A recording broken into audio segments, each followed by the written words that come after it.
Blog Talk Radio.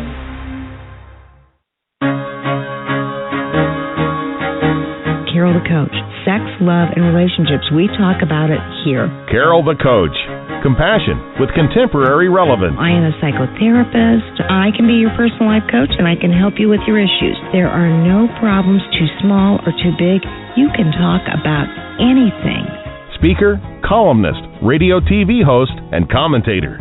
Carol the Coach brings messages of wellness and empowerment within reach of everyday people every day. Almost 5 years ago, I lost my soulmate in an accident. He was killed in a plane crash. Life just, for me, has seemed to stop. There are groups all over the city. I teach one.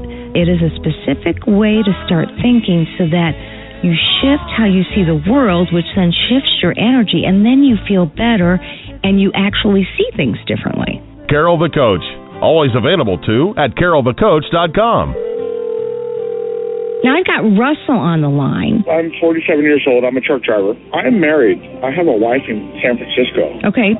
I haven't been home in 6 months. My thing is, I don't know if I have a sex addiction or what the problem is.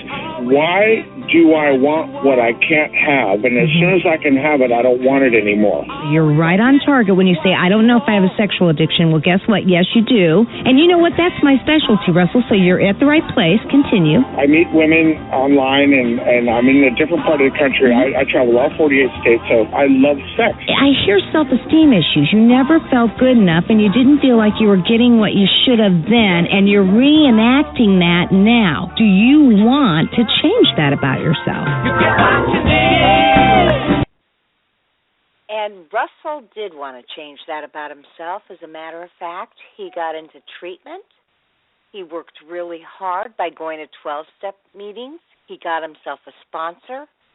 Because he was working with me, he did the Certified Sexual Addictions Therapy approach, which is the Patrick Carnes Recovery Pass Kit approach. And I'm telling you, the guy made a lot of changes. But until he knew where to go to get the help he needed, he just was spinning his wheels. So welcome to the show. You're at the right place. If you're an addict, this is the place you can come so that you can find specific treatment approaches that speak to you. And if you're a partner and you're trying to understand this disease, this illness, this disorder, welcome to you too, because I know that it can be really tough to be in love with somebody who has this compulsion. And I got to tell you, there are so many people that suffer from this problem and they don't know where to turn. Now, we've got a lot of resources out there for you, but unless you know who to go to find out about the resources, you're not going to necessarily go to the right people and seek out the right treatment. So welcome to the show. Hi, I'm Carol Jurgensen-Sheets, Carol the Coach, and I am the host of the show every Monday night, 9 o'clock Eastern Standard Time, and I welcome you to finding out more about this affliction. And, I actually work with renowned experts all over the world. And tonight I am so happy to be working with a woman who we had her booked a couple of months ago, and there was a glitch in the internet service, and I couldn't have her on, and I was so disappointed. Suzanne Keller-Zinck. She's a certified trainer of hypnosis and NLP, and she helps the sexually addicted in a non-invasive manner. She uses hypnosis, and she's going to talk tonight about how she does that to create healthy, normally attached relationships. She has a downloadable book called Do I Have a Sex Addiction? Now What? We wanted to have her on the show on October 5th. And so we are so happy that before November winds down, we've got her to come back. And you can find more about her at www.dawningvisions.com. And I just am really excited. I am a hypnotherapist, so I believe in hypnosis for a variety of treatments. And I have to admit, I've never used it for sexual addiction. So I, like you, can't wait to find out what she has to say. We're going to have her on the show in about 10 minutes. Now, I received an email, and I encouraged this man to call the show specifically at 646-595-3284. We're going to call him Tom. And he sent me this email, and he said, "Hi, Carol. I have been listening to your podcast for over a year now, and I have identified my long-term life problem, as with many who have called your show. I'm 65 years old and have been addicted to this disease for over 45 years, basically since puberty. I've been happily married for going on 32 years now and have 3 grown daughters and 5 grandchildren." He says, as with many of my addicts, he says, "I am a well-liked man in my community, and I'm normal in every way. I had a drinking problem but got involved with AA and have been sober for over 6 years." Well, good for Tom, because I got to tell you, this is a disorder that typically has multiple addictions. And by far what we know, and I'm not minimizing being an alcoholic, but what we know is sexual addiction is tougher than alcoholism to get treatment for. And then what we know is that, let's just say somebody who has both illnesses gets treatment for the alcoholism, well, their sexual addiction usually goes up. So as I said, he said, "I've been sober for over 6 years." He said, "I've failed in my business and lost jobs in the past and always blamed it on the drink. Life has gotten better for me since being sober, but I am still a sex addict." So Tom sounds like he doesn't know where to go. He says, "I act out by fetishes." And then he discusses them, their diapers, humiliation, etc. And, of course, as you can understand, his wife is very uncomfortable with all this. So he indulges in this behavior alone when he's traveling on business. He's never been with anyone other than his wife. He would never be unfaithful to her, as he is an honest man. But this fetish has replaced all sex with his wife. He says, "My wife asks me what is wrong, and I tell her it's just my age.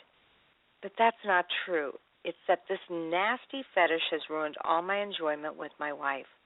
We're still very close and do everything with each other. It's just not a place I want to go with her," i.e., he's talking about sex. And he doesn't want to have to be honest. He says he's an honest man, but Tom, you're not being honest. Because truly, it is not your age, it's your fetish that keeps you from being sexual with your wife. And I got to tell you, that is the case with many, many, many sex addicts. They have conditioned their brain to have sexual arousal from something, and then nothing else that's within the conventional, normal sexuality seems to arouse you. He says, "I now work for myself and need this to relieve stress in my day. I now look back and can see how this disease has robbed me of more than money, time, and happiness. I think this has started when I was very young. My mother diapered me when I was around 5 just to play a silly game one rainy day. She never realized the damage she caused. I still remember that day like it was yesterday. So here I am now. I want to take the proper steps to break the chains and free myself. What views, input, or help do you have for me? Any would be welcomed.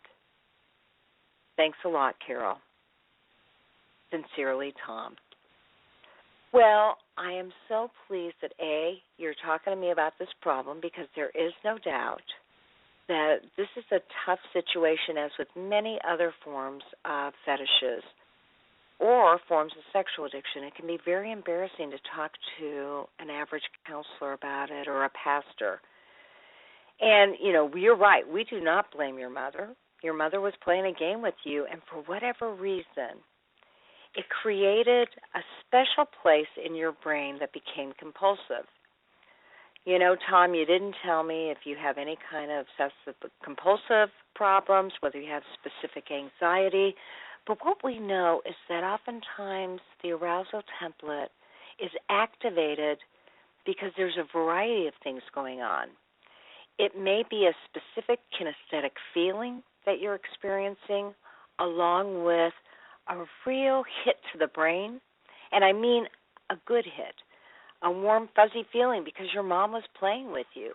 It felt secure, you know, and that connection developed this compulsion. I've worked with other people that had this kind of problem. I remember a CEO that would go to department stores dressed in diapers and would actually defecate in the diapers and hang out in the bathroom until he felt like he had met his arousal template.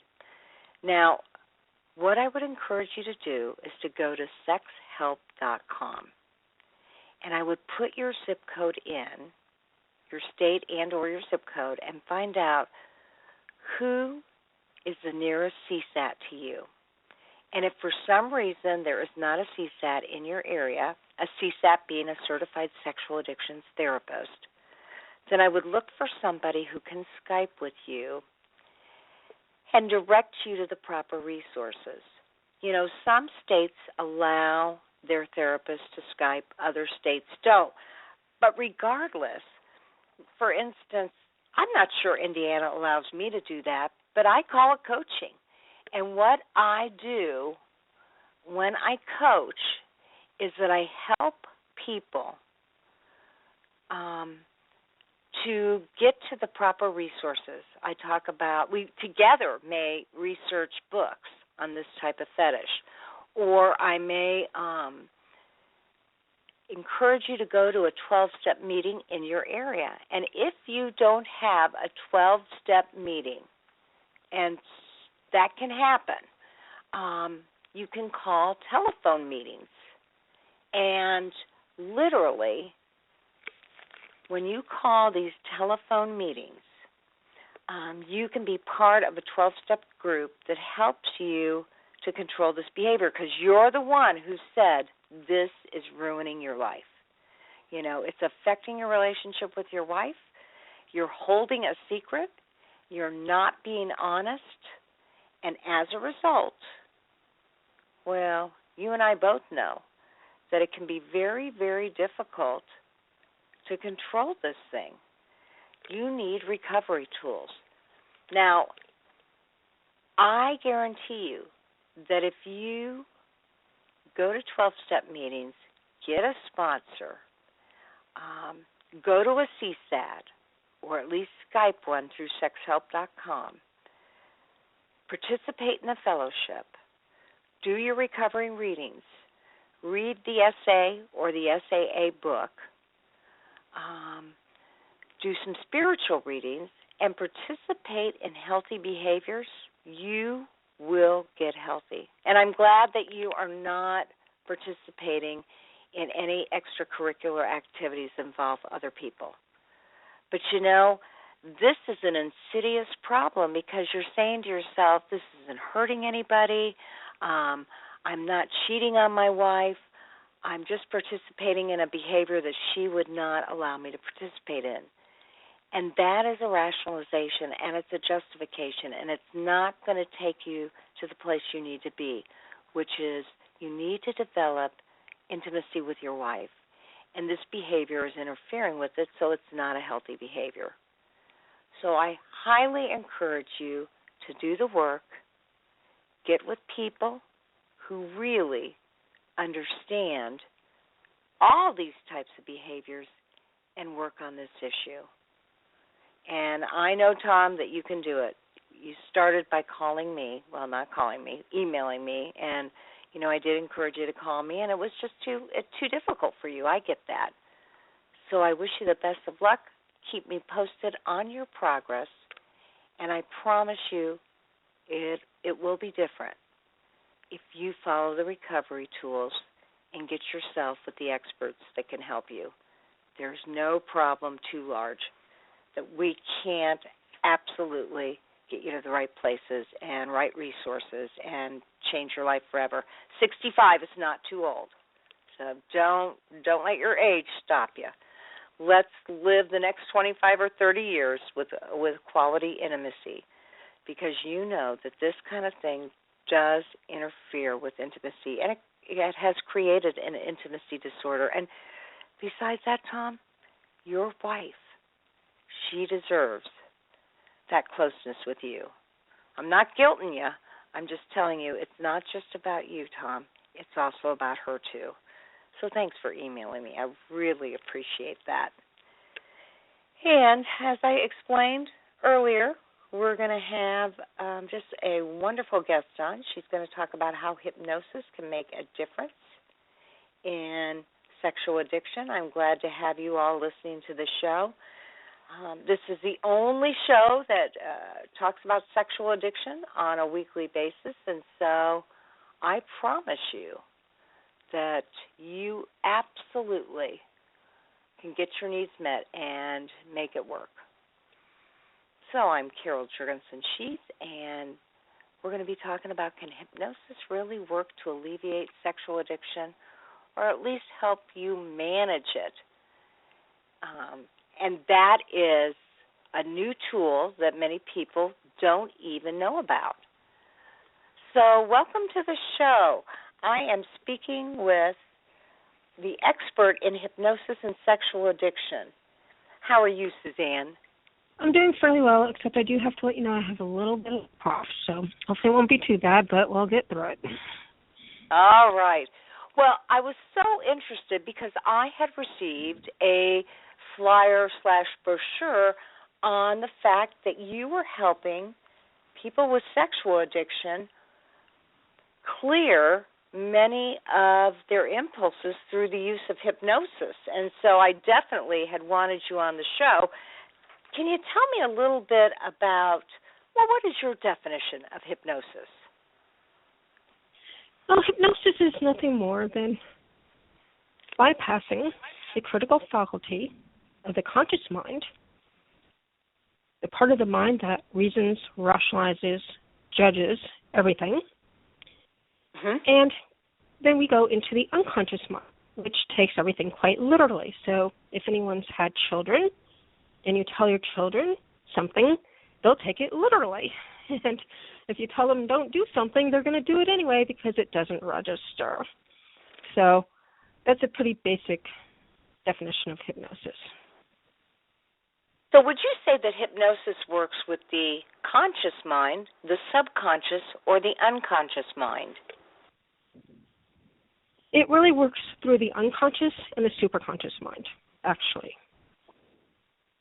Okay. And you actually combine hypnosis with neuro-linguistic programming, correct? Yes, but let me define neuro-linguistic programming for people, because there's a lot of people who do NLP, neuro-linguistic programming, who don't think it's hypnosis. However, in order for NLP, neuro-linguistic programming, to work, you need to bypass the critical faculty of the conscious mind, so therefore, by definition, it is a form of hypnosis. It is a waking hypnosis, and it's a very fast, effective way to do work. Okay, and where did you get your neuro-linguistic programming training? I got it from Advanced Neurodynamics, which is now defunct, and my training was with Matt James and Tad James, primarily. Well, and I Tad know, James because now I has do strong neuro-linguistic company. programming, that it is a treatment that accesses all five of your senses, and there's typically a primary sense, whether that be touch or your hearing, auditory, visual, olfactory, or what you taste. Now, tell me how you combine these two to help people with sexual addiction. Thank you for that question. Let me see if I can help you understand how this is done. Okay. First of all, I have a program. I have a process that I use, okay? But basically if you think about neuro-linguistic programming, okay, just to begin with, you're absolutely right. We have our five senses, and if we don't delete some things, generalize things, then we're going to be totally insane. And this is sometimes the kids that we know who have oversensory stimulation and they can't really focus on things. So generally speaking, normally functioning people are going to delete a lot of the stuff that comes in. And their unconscious mind is going to operate on its own. So this is how your whole bodily system works. If you think about your muscles and your skeleton and your circulatory system, your nervous system, these all operate without you thinking about anything, which is really good. That's your unconscious mind really working for you. But what you have to understand is that when these things come in, all these stimulations, we necessarily need to be able to delete some. So what happens then is we have something called distortion, which is why maybe you and your mom or you and if you have a sibling have experienced the same event. You'll have different memories of it because of how we remember things not so well. It's really an illusion, quite honestly. Then what happens is we have something called values and attitudes and beliefs. Now, some of these may be conscious, but a lot of them are unconscious. And you know this because sometimes if you're asked by somebody to do something and you get kind of queasy feeling or you don't feel like that's the right thing to do and you don't know exactly what's going on, that's your belief system, your attitudes, and your values going up against that other person, and it's your internal system telling you not to do it. Well, this brings up the whole idea of something called internal representation. Internal representation can be demonstrated by, we just take a couple of seconds here and just imagine for a moment, eyes closed is generally the best way to do this, something that somebody close to you, maybe a grandmother or mother, cooked or baked for you that you really, really love eating. It just tastes so good. And you just imagine the ingredients going together, and you can imagine it cooking or baking. You can just smell it. It smells really, really awesome. And it comes out of the oven or off the stove, and you smell it again, and you taste it. Now, you can open your eyes, and you notice that that thing is not there. There is no such thing. It's just your internal representation of what that food product was, and that is lined up with your emotions and your feelings. Now, this creates a physiology in terms of how we hold our bodies. Like, if you're feeling kind of depressed, you might kind of be bent over, and if you're confident, you're going to be more straight up. And these create your behaviors. So what I do is I help my clients to shift their internal representations from strategies that don't work, the defense mechanisms that they built so they didn't have to think about the negative thoughts they no longer want to think, and in this case through sex addiction, but it could be any addiction, and help them to create strategies and belief systems, thoughts and behaviors that are going to help them to be happy and fulfilled. But the most important part of this whole thing is that we need to have something called a compelling future. There's this amazing man, Richard Gray. And what Richard Gray talks about in his work, he did something called the Brooklyn system in New York. And what he got was the federal penitentiary people going through his program. So it's part of the legal system. They had to go, and these were addicts. And all he did was use neurolinguistic programming, anchoring positive, stable emotions, all right, happy, and grounded. And he had them anchor these emotions to themselves so they didn't need to use.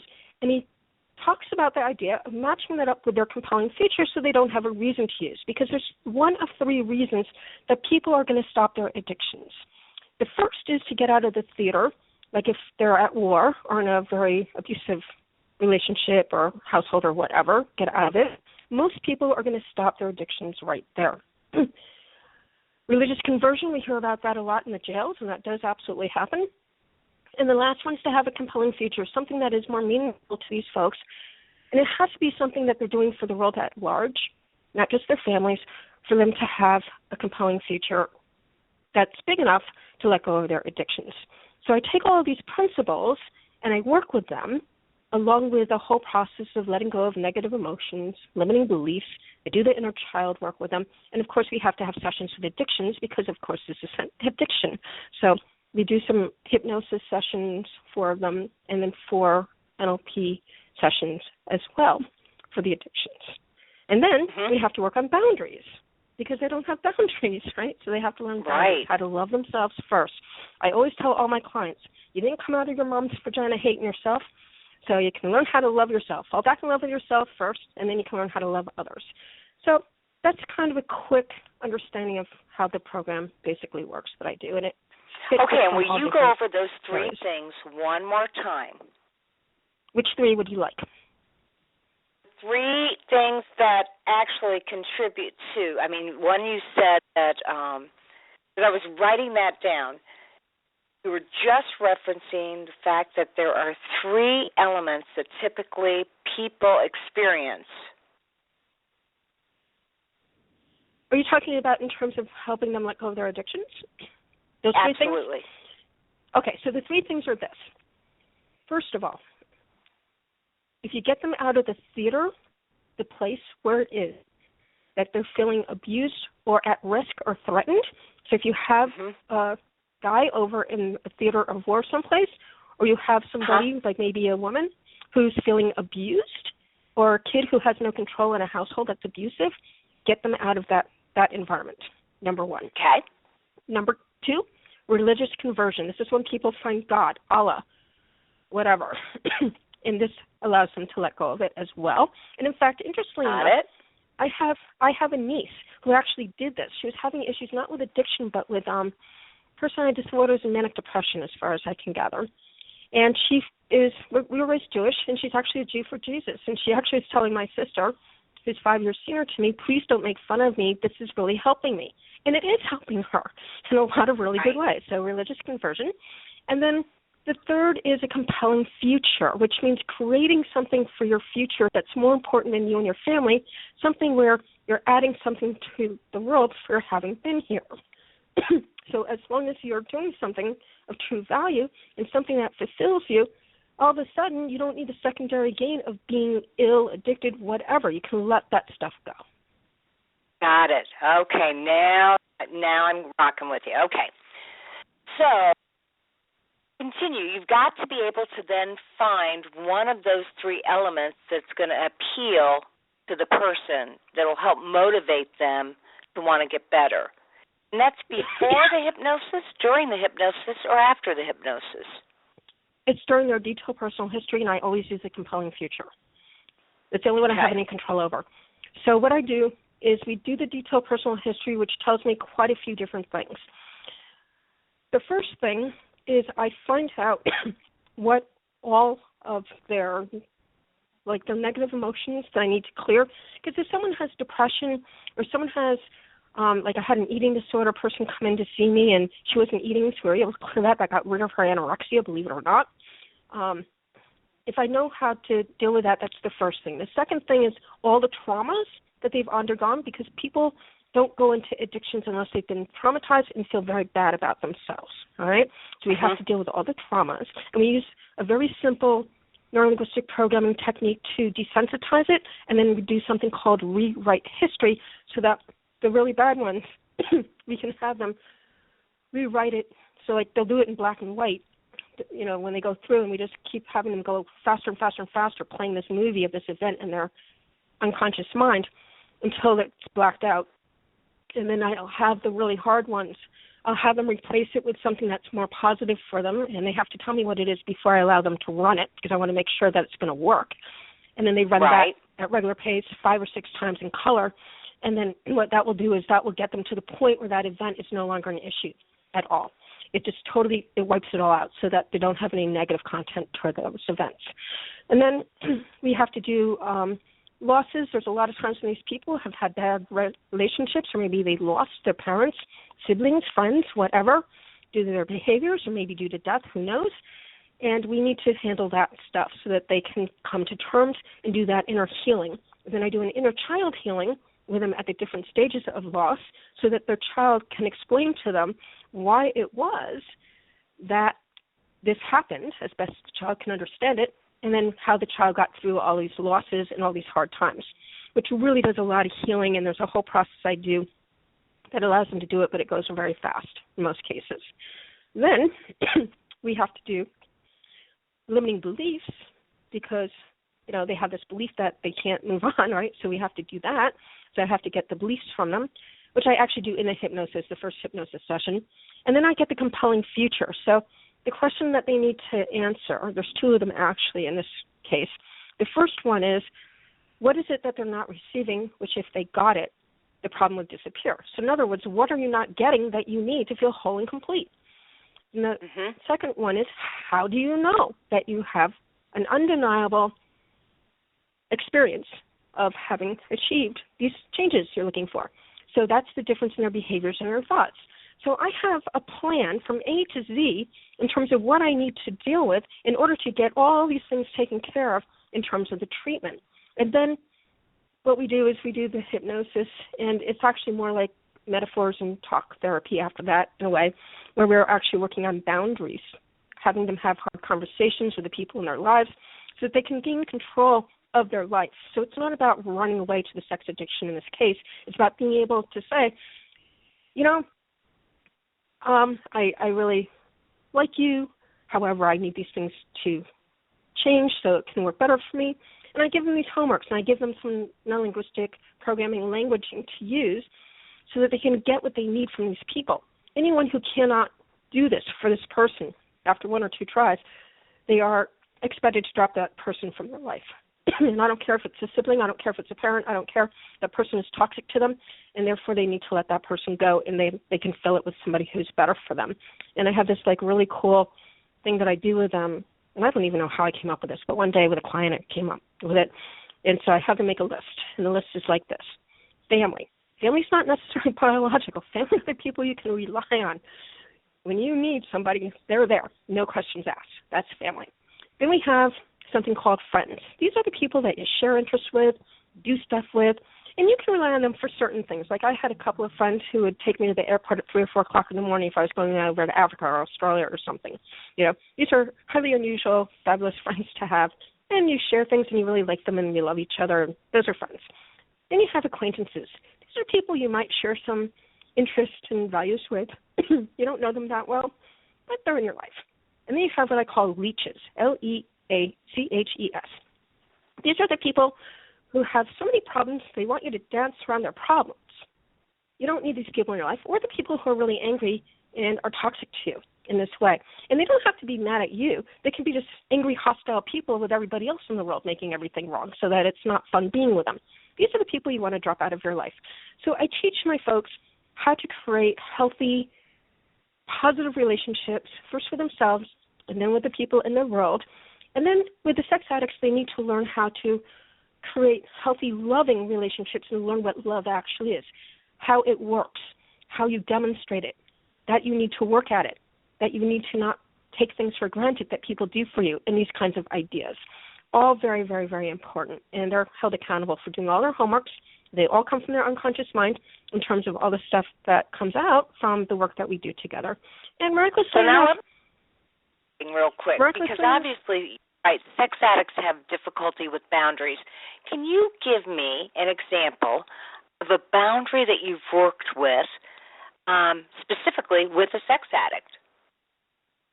They're all over the place. I mean, one of the things is that they don't understand. First of all, let me backtrack a little bit and explain to you why they become sex addicts, most of them, okay? And yes, 81% of them have been sexually abused. In my case, with my clients, 80% of them before they were even sexually active themselves and even knew what sex was, okay? But that's not really the reason that they have the sex addiction, okay? The reason they have the sex addiction, it's physiological in nature, actually. It's fascinating. What happens is that their primary caretaker does not hold them. You need to have a right orbital to right orbital connection with the eyes. And what that does is that creates the normal attachment as we know it with another person. So it would be, probably the child to the mother, most likely. And that is created in the amygdala of the brain, and it goes in the hippocampus.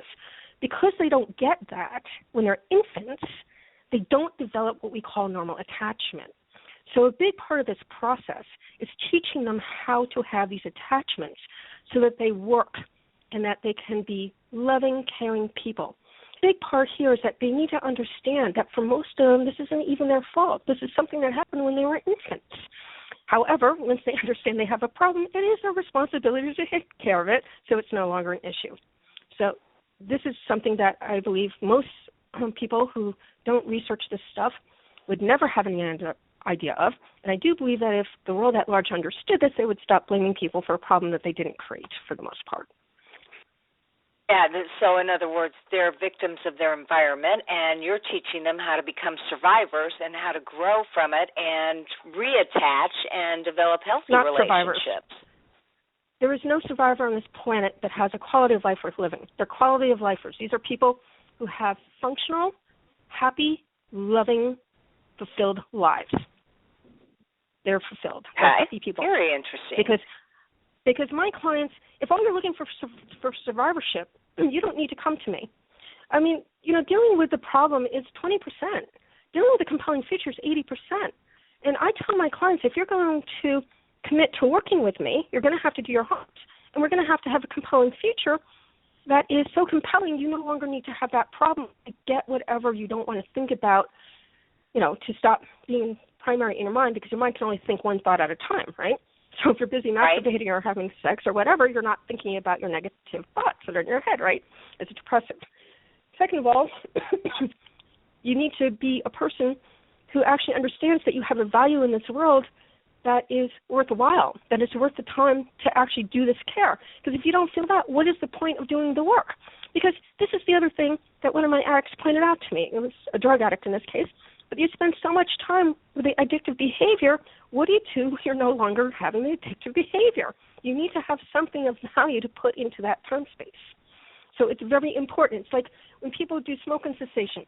If you don't put in something in that behavior spot of the smoking that they can do that's healthy and in line with themselves, they're probably either going to go back to smoking or they're going to find other things that are going to be just as destructive, like drinkers go to sugar, okay, because alcohol is made of sugar. So you need to put something in that's in line with their values that will help them to stay away from those behaviors. That makes total sense. Okay, so continue. Then what happens? Because I know that you have something called the timeline therapy. Is that part of your hypnosis?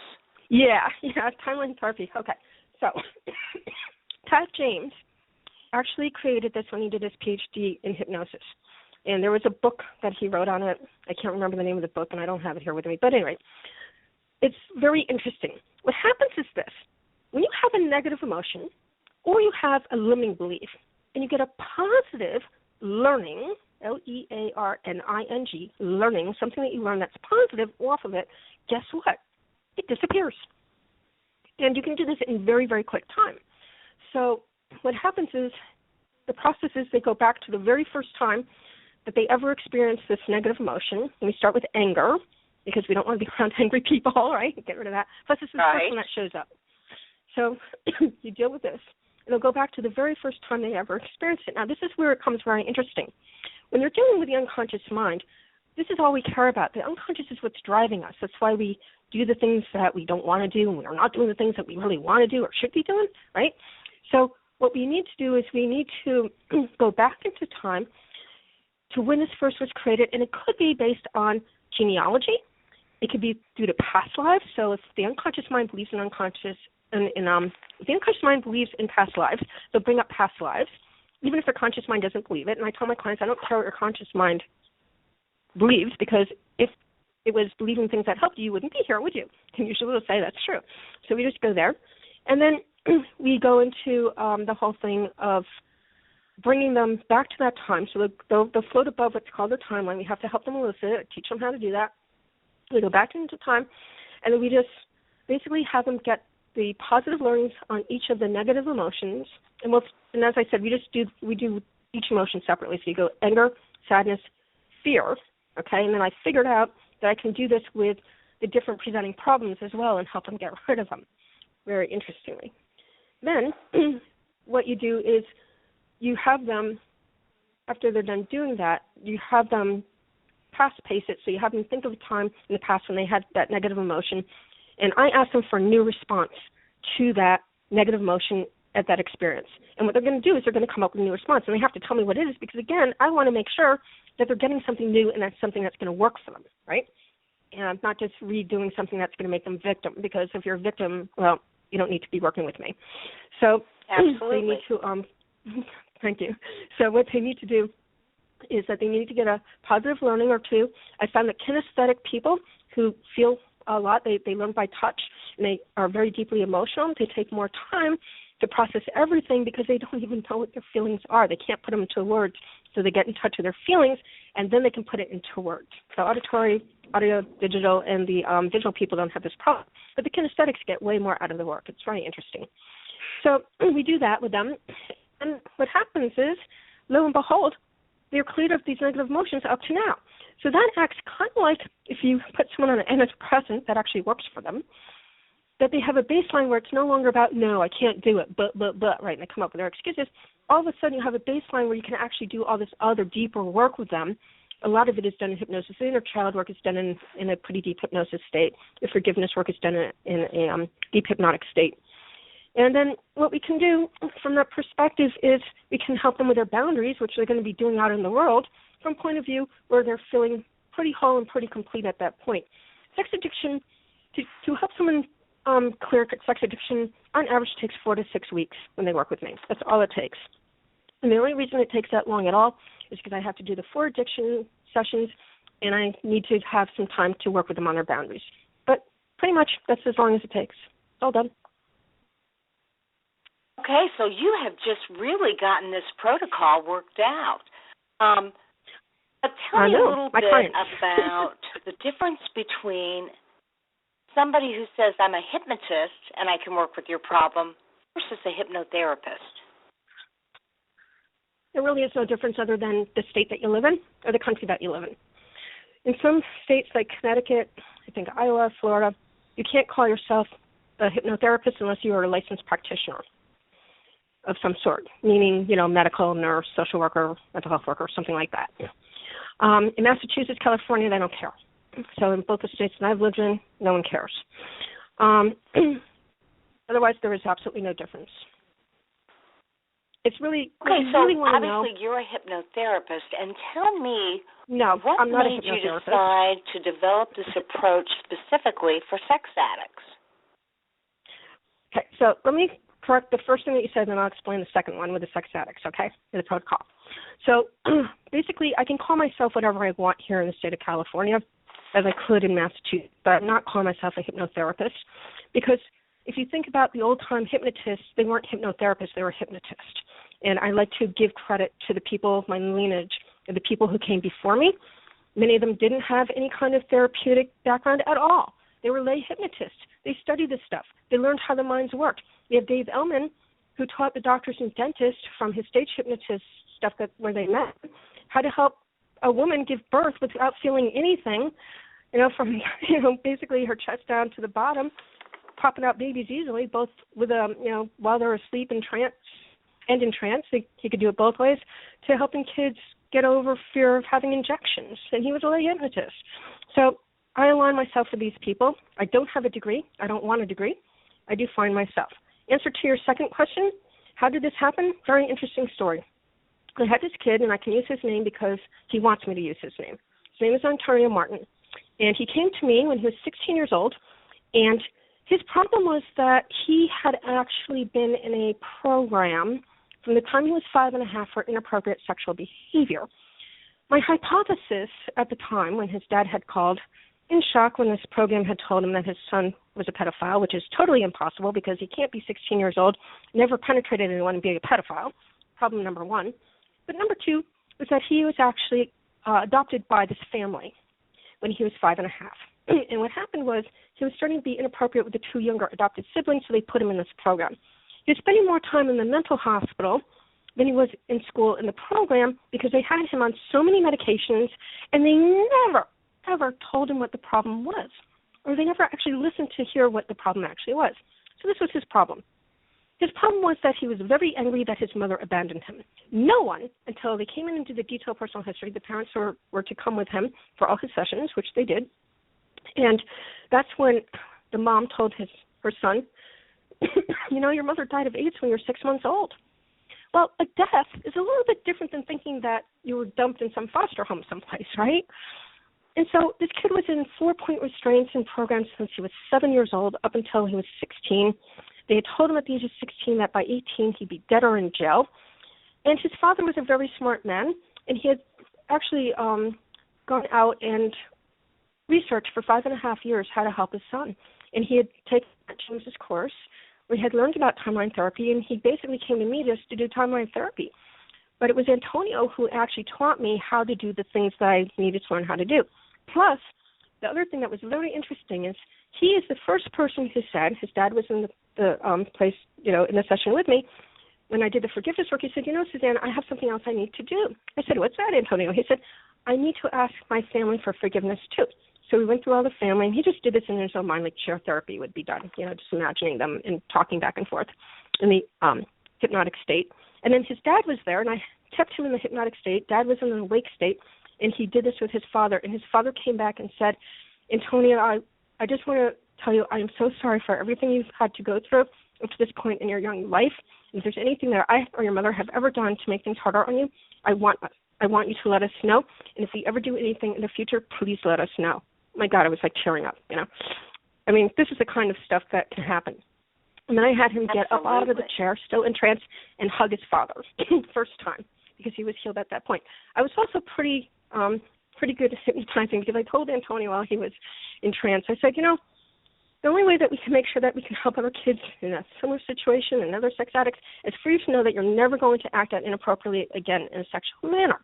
So from this day forward, you know what you need to do to experiment sexually, which is normal for you at this stage in life, but to do it in an appropriate manner so that we know that this work that we did with you can be used for other people so they can overcome their sex addictions or sexual compulsions and any of these things that may be problematic for them.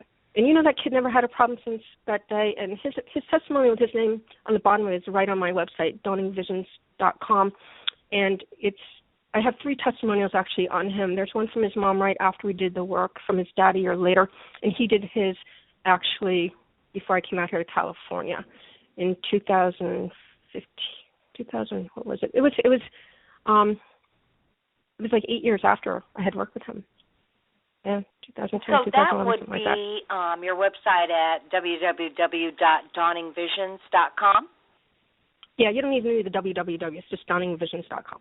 We'll get you there. Uh-huh. Okay, and if you look under for our listening Martin, audience, that's Dawning, DAWNING, Visions, VISIONS.com.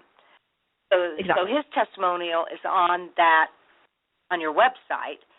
And you also have books and MP3s and all sorts of things at your store. Is that correct? Yes. I created a lot of well, I ended up writing a book because it was a fascinating situation with his sex addiction. So I ended up writing a book on it, and I actually dedicated it to Antonio for helping me learn how to do this healing work. Because you learn what you need to learn from your clients more than theory. I mean, yes, you need to know some theory, but honestly, they tell you what they need, So that's how I learned. And then I have a book on eating disorders I learned from my anorexic and bulimic clients. They actually, 3 of them in a row, 1 anorexic, 2 bulimics, they all came in and they said, you need to write a book to help explain to the mental health people how to actually help heal us. So I wrote that book. And that's, I have a foreword by one of the bulimics that was healed for 3 years at the point she wrote that foreword. And that was pretty cool. And then I wrote a book, Learnings from My Journey, which is a boundaries book, actually. It's a book on boundaries, but it's basically based on essays and teaching people how to look at things from a different perspective, like another person's perspective. And that's both from the person who is ill and from the person who's not ill, based on the story that I'm talking. These are the learning stories that I actually use. Actually, one of my clients suggested I write that because I had written over 100 pages of emails with all these learnings, and she had written them all out, and I just added it and just did basically an autobiography of all the learnings, wisdom that I got through my entire life. And I have a second one in the works, I learned a lot of stuff when I went to Africa, so I need to do more. And then I have Wake Up Doctors, 10 Steps to Reclaim Your Respect and Trust. Well, and that is for free when they sign on. Obviously, these books are all kind of testimonials to the work you did and the issues that people had, and you have been treating a variety of disorders for a long time. Is there anything unique to sexual addiction that makes it more difficult to work with? No, it's easy to work with. I love my sex addicts. I love them more than you can imagine. Because what happens is once they make a decision to actually clear the problem, once they have enough shame and guilt and they're sick of hiding their problems, worrying about getting caught by the law or at work or whatever. They make the decision to do the work. They just do the work. It goes really quick and easy. Boom, done. They're the easiest clients I have to work with. Okay, so now for people that want to work specifically with you, you are located in what city and what state? I'm in San Pedro, California, but I do it on Skype. I've been working with clients back in Boston, and I lived there for 35 years, and I can do it on Skype. I've done it with people as far away as Nairobi. So wow. It doesn't matter where they're located. I can do it anywhere. And then do you charge a fee per the session or per hour? No. Program. It's a program fee. Got it. You are a member of the International Hypnosis Federation, correct? Yes, I am. Yes, Shelley Stockwell. She's amazing. Yes. That's her organization. You also serve on the Torrance Lamita Drug Prevention Community Council, so you do work in your community. Absolutely. Yeah, I learned about this actually through someone I met at a networking event, and there's actually another hypnotist who is on that committee as well, and it's really to stop the kids from getting involved in drugs in the community. So it's really amazing, and teaching the parents the signs and symptoms and what they need to do in terms of not having kids go in that direction as best they can. It's wonderful. It's a wonderful thing. In Billerica, when I was in Massachusetts, I did a lot of stuff around kids and bullying and those kinds of things. There's 3 different organizations I was on that worked on that stuff, because these are the other issues, especially online bullying is a really, really hard one for kids these days. Now, is there one technique that you can do for us over the phone that would be useful for our listeners? Sure. How about we do one about, I'll do one letting go of anger, okay? So I'll do a little timeline with you guys. Okay. So that you can have an experience of this. And, unfortunately, many of us have anger for all kinds of different reasons. So let us do it this way. Now, the first thing that we need to do is we need to get relaxed so that we can, be able to concentrate on what we're doing. And the easiest way to do that is to take a couple of deep breaths. So just breath. Hold it. Exhale. Take another deep breath. Hold it. Exhale. Now, all you're going to do, and you can do this with your eyes closed because we want what's called an ideomotor response. We want it to be from your nervous system, not thinking.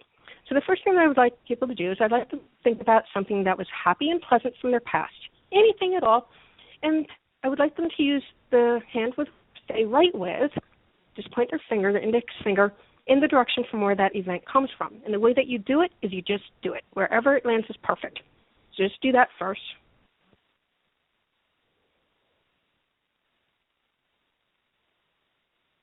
Let me know when you got that done, Carol.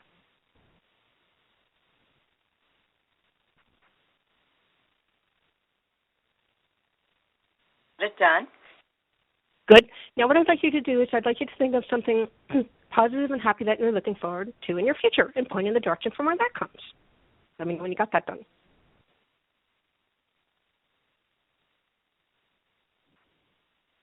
Now what I want you to do is I just want you to connect those 2 dots that you found for these events, and that's your timeline. Now, what we're going to do is we're going to float above the timeline. And I'm just going to show you kind of the positions you got to do first, okay? So I will float above your timeline, and you can do floating, seeing yourself floating, feeling yourself floating. However you float, just float above your timeline. And I would like you to go out into the past to that first point you found in the past. And when you're there, just let me know.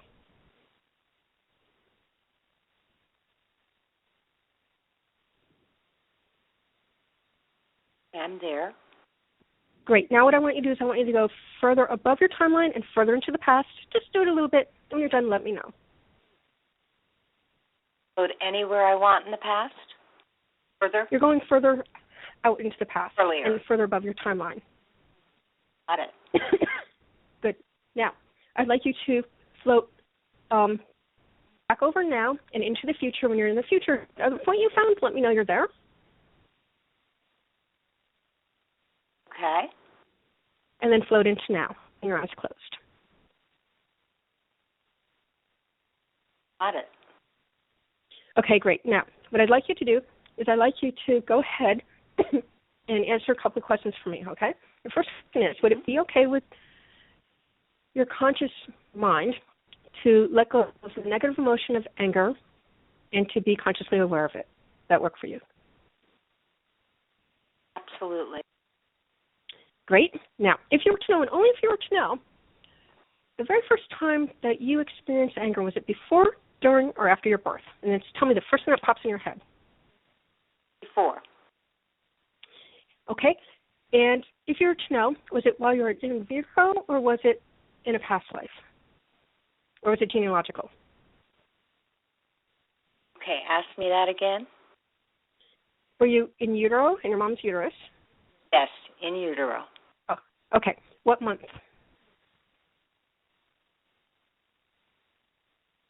I don't know. I'm thinking January. January. So how many months would that be about? Based on when you were born. That would be my very first month in utero. Now, this is what I want you to do. I want you to float above your timeline to January when you're in your mom's uterus, okay, developing. Mm-hmm. And a little bit before that, and I want you to tell me a little bit about what's going on in there. And just let it come to you, okay? I just really sense a feeling of just ease, as if my mother is very, very unhappy, and I'm kind of the byproduct of that unhappiness in that I can feel and sense it. I don't know what it's about. That's okay. This is what I want you to do now. Perfect. I want you to float right above, directly above the event, looking down on the event, and I want you to get a positive learning on that event. When you have that positive learning or learnings, tell me what they are. And when you say a positive learning, you mean some sort of explanation for what that might have been about? Positively stated. So it's not about how horrible things are. It's about something that you learned that positively helps you in your life.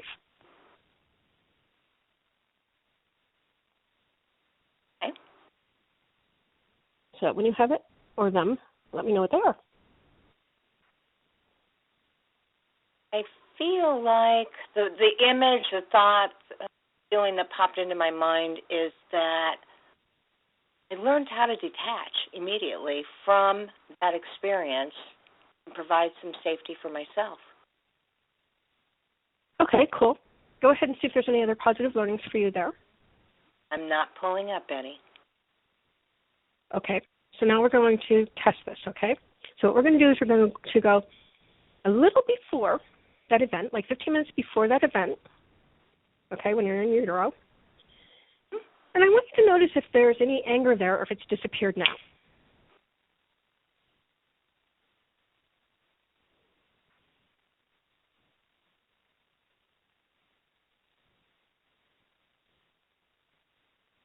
Oh, I don't feel any, so it must have dissipated. Perfect. So now this is what you're going to do. You're going to start at that point, 15 minutes before that event, and you're going to come all the way back up to now, and you can do this in your own mind, and if you get stuck, I'll help you, okay? But your job here is to get positive learning on each of the events that comes into your mind all the way back to now. Now, understand your mind is going to put a bunch of things that are very similar as one thing, and your mind can do this, your unconscious mind can do this very quickly. So let it go as quick as it can so you can get your learnings, and you're going to come back to now. When you come back to now, you're going to tell me you're back at now, and you're going to open your eyes. Clear? Okay. Good. So go ahead, take as long as you need to do it, and when you're done, you're going to have to say done so that I know, because we're on the phone, I can't see you, right? Right.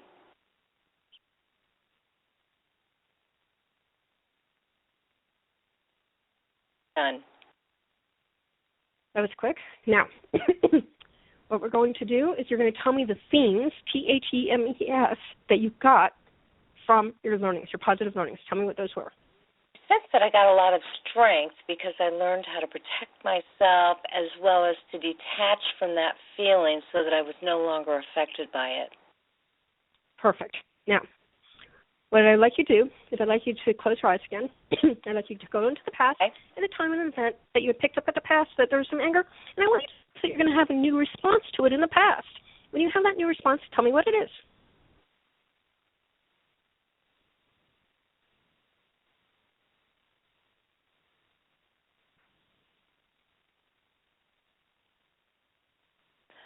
Okay, done. Okay, so what was that experience was that I was having some difficulty with my husband, and I was asking him to hustle so that we weren't going to be late, and he got very aggravated with me and actually became passive-aggressive and went slower. And so what I imagined was that I detached, I removed myself, I went in the car and sat and just read and made myself feel comfortable. So that sounds like that worked out pretty well for you.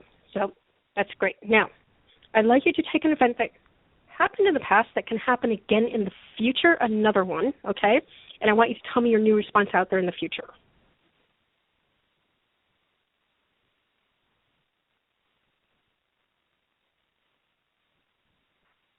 Okay, I'm at work, and somebody has taken two of my favorite cups, and they've never returned to the kitchen.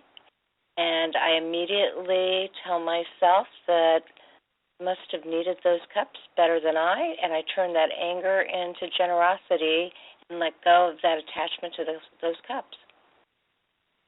Okay, so now you have just cleared anger up to now. You can do this process for yourself very easily. Whenever you get into a situation, you have a negative emotion, you've got a negative emotion, you figure out what your positive learning is. Right there in the moment you can do it, and then you do a past pace in terms of getting a new response to it. Future pace, you're done. You can do it right there while the person's angry with you. And you can just let it go, just like that. And you can do that with anger, you can do it with sadness, you can do it with fear, you can do it with guilt, you can do it with hurts.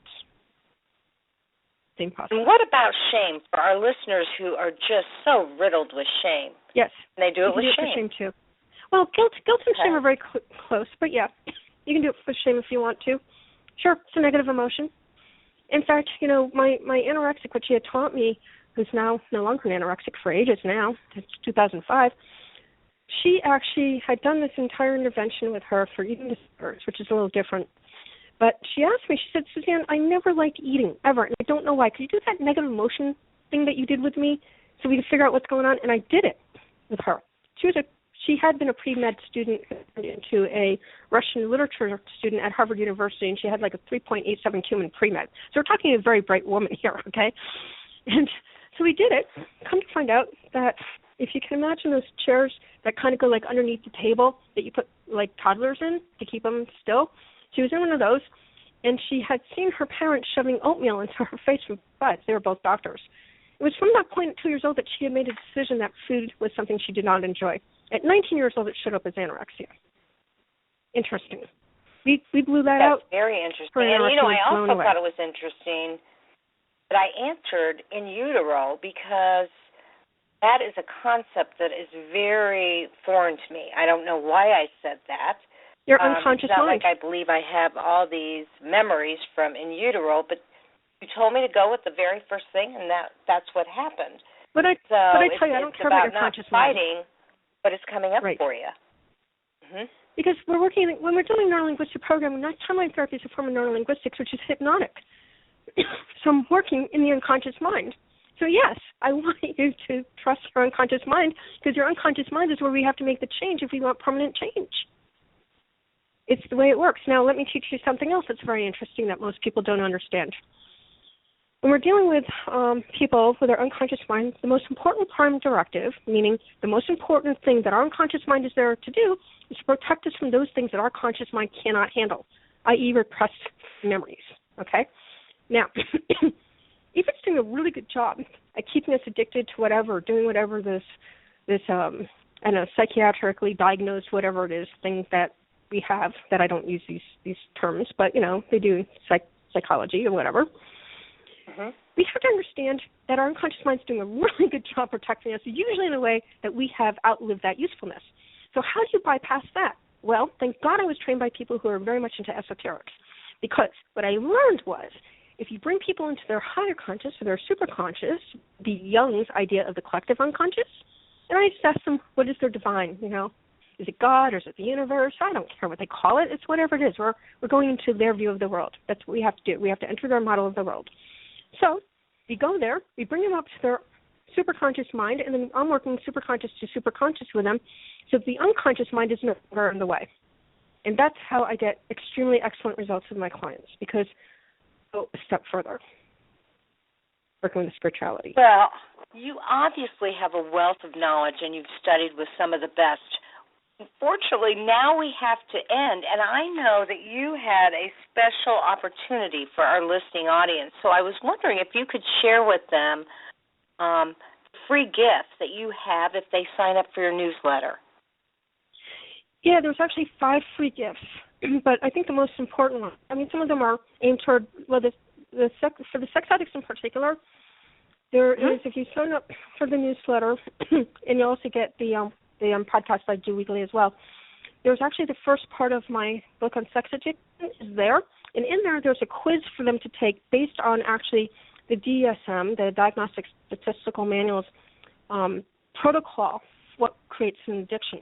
And if you go down that protocol and you get like 7 of them, then you probably need to get some help with this problem. It's going to be something that is not going to be able to be doable in your own world, no matter how hard you try to make that happen. And so they can have that for free. There's also a free MP3 download to let go of stress is on there as well.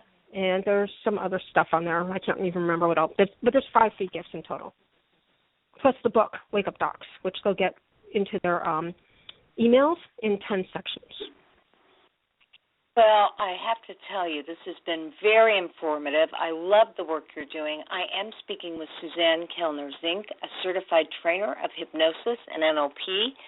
And thank you so much for offering all this information. You give the addicts and certainly their partners hope that they can take care of these issues by working outside of the box. So I hope they will go to your website, which is dawningvisions.com, and download for their free gifts and take a look at your website and work with you through Skype.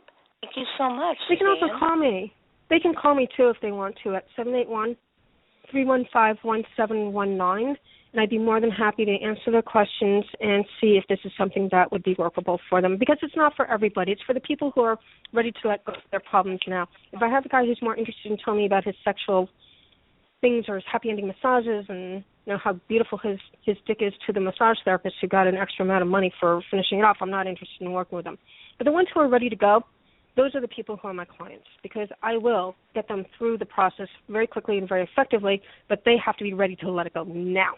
That's the difference between doing NLP and even more so than hypnosis. NLP, we like to do it fast and quick. Hypnosis is pretty fast versus the conventional therapeutic way. And there's also a video on my website, too, that explains the difference between how I work hypnotically and with NLP versus a conventional mental health practitioner. It's about 2.5 minutes long with some of my clients in there.